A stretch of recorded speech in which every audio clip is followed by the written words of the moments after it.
Okay, I'm going to show you a simple way to make these little boxes with these lines.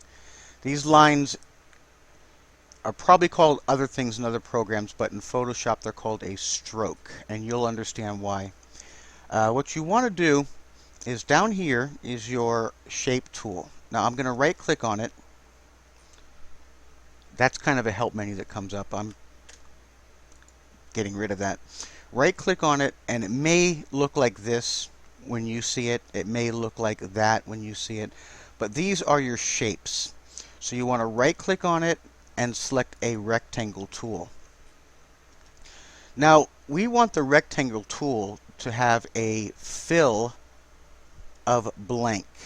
We want it to have no fill at all. So if you want it to have a blue fill, whatever color that is, we would select blue. If you want it to be this color, you select that color. But if you want it to have no fill, you click that.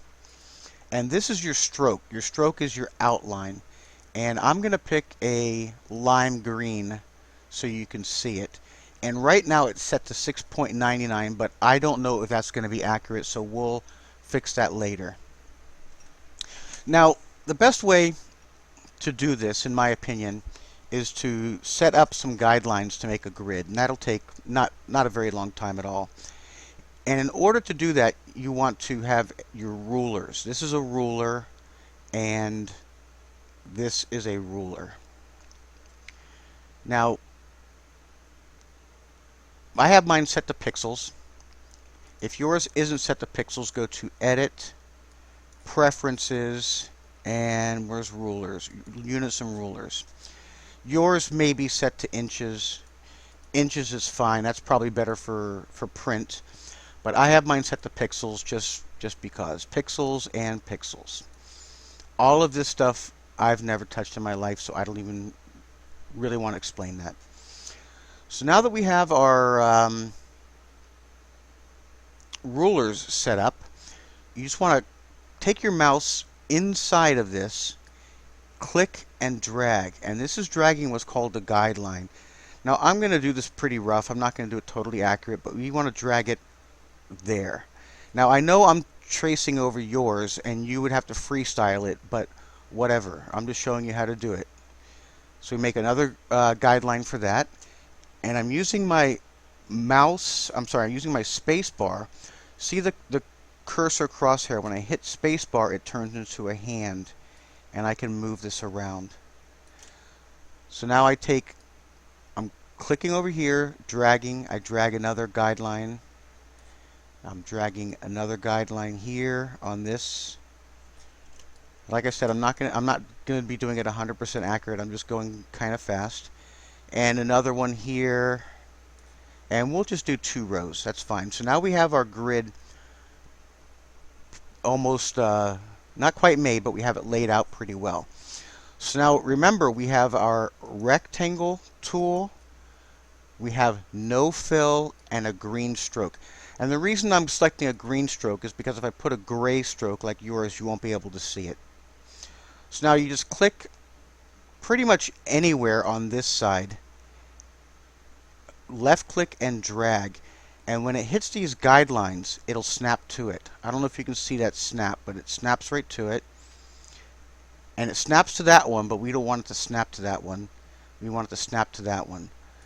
So now we have a rectangle with a green stroke.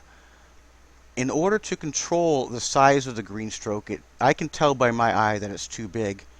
You just take the stroke width and change it. We'll change it to,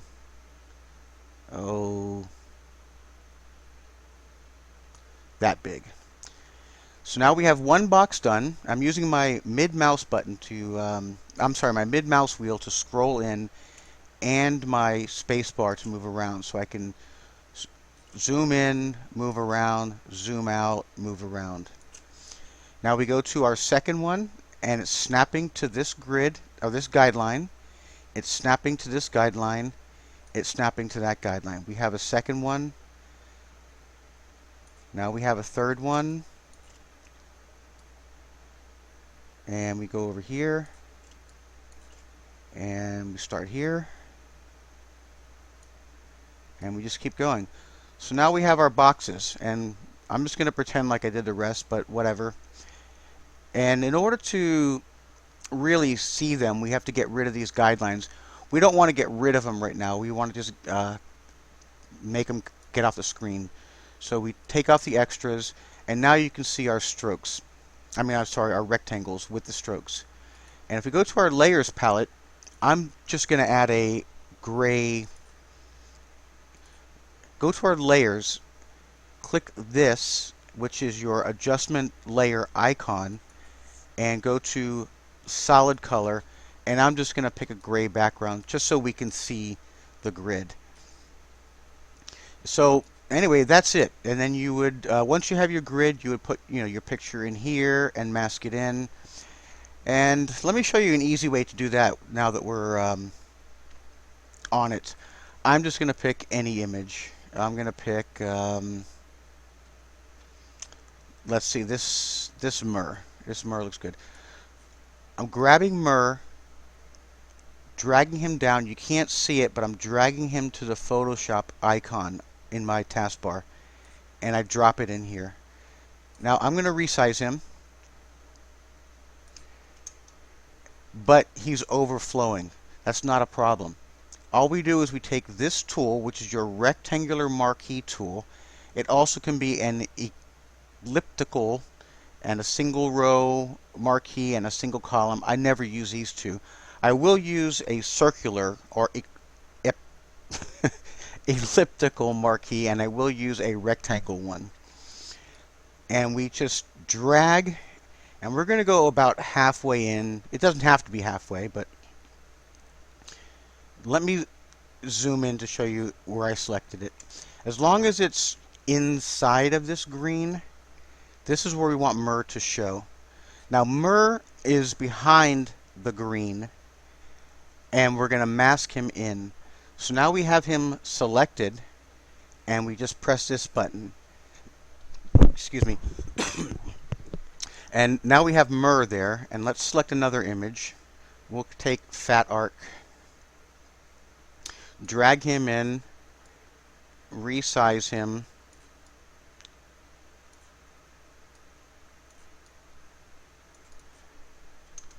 and then mask him in, just like we did before.